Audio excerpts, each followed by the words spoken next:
Welcome back to the show. I'm often asked, are foreclosures increasing in Florida? We're going to answer that question. But also, you own a business, and you always hear about you don't want to rent an apartment, you want to own your house. But you don't have that debate often about if you own the business, do you rent the location where your business is based out of, or should you own the location? Let's ask two people who know that question very, very well. Hafid Boujidi is here, Realtor of the Year 2024. Congrats on that, by the way. Thank you very much. And Lynn Singletary, SBA lender, is here. Let me start with you, Hafid. So the question's asked all over right now. Are foreclosures increasing? And you have a special angle on that. What are you seeing? So we've seen a little bit increase when it comes to foreclosures, and especially on the loans that FHA or USDA and a little bit outskirts of the center of the city. There is a few counties, Polk County, Lake County, some of Osceola County as well. We've seen a little bit in Orange County as well. Number are increasing a little bit. It's in a way good and bad for business. Right. It's sad that you see homes are getting foreclosures, but that give the opportunity to other investors or to other first-time home buyers to get a chance to invest as well. Yeah, I always hear the term REO. I don't think many people know what that means. What is an REO? Real estate owned. Yeah. So once the bank forecloses, what do they do with the house? Once a bank forecloses on a house, kicks the people out, what do they do? They just market it. They hire real estate agents or real estate companies like myself, Right. and they market it and resell them to a new homeowner. Yeah, you've created kind of a new strategy that I'm really impressed with, where you do a lot of things at once. Tell me about your business. So our new brokerage, the brokerage is a little bit growing in Orlando. The first time in Orlando, Gemstone Realty, and we are a one-stop shop. We have lending, title, property management, short terms, and we're working on the long terms. We're trying to have our customers in one place, getting everything done in one stop.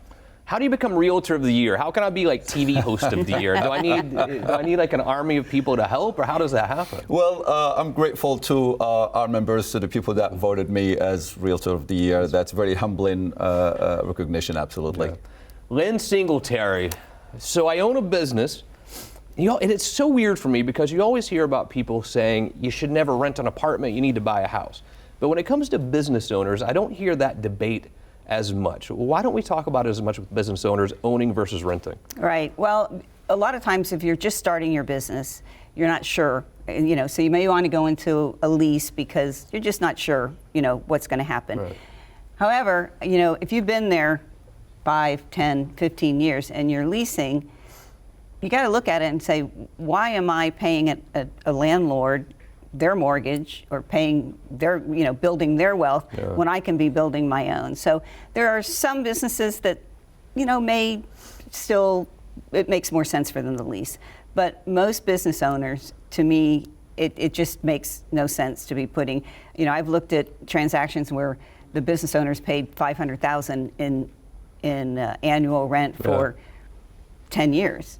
Just think of the building you could have purchased with that. Right. So to me, it just, for a business owner, makes much more sense to buy your real estate. Sometimes I think business owners are protective of the assets or the cash they have in the bank, because they're afraid of a rainy day. But what is generally a down payment? I'm not holding you to this by any means, but just generally speaking, what is a normal down payment for an SBA loan on real estate? That's the benefit of buying the real estate through an SBA loan, is many times we can do almost 100% financing on the SBA loan. So so the premise of SBA is to allow the business owner to retain their working capital, not put it in a building. They need their working capital to continue to grow. So with the SBA, I think, a typical is 10%, but sometimes, we can bump that up to 5% or 3%, or just depends on the collateral and the situation. But unlike conventional, like the conventional lender would require a 20%, cash injection at minimum and probably pay the closing costs. Right. So it's a huge difference if you're buying a $1 million, $2 million, $3 million building. If you own a business and you're renting, I think you should call in 407-205-0400, or maybe you're looking for a career change and you want to buy a business or a franchise. She's so good at what she does. It's really amazing. I've talked to her many times. She's great at what she does. Now, Hafid, let's get out our crystal ball right now and talk about the residential market for a second. 2026, what's going to happen? We're very excited about 2026. I think it's going to be a great year again, especially in number of transactions. We still have the affordability it's there. It's great. Now we add in the interest rate drops a little bit, so we assume that's going to be a great year. I think so too. Hafid, Lynn, always great to see you both. Always invited. Come back and see me soon, okay? We appreciate it. Here's what we will do on the first show of 2026. A very quick break. When we return, let's go hit Ocala, see what's going on up there as You Have Real Estate continues.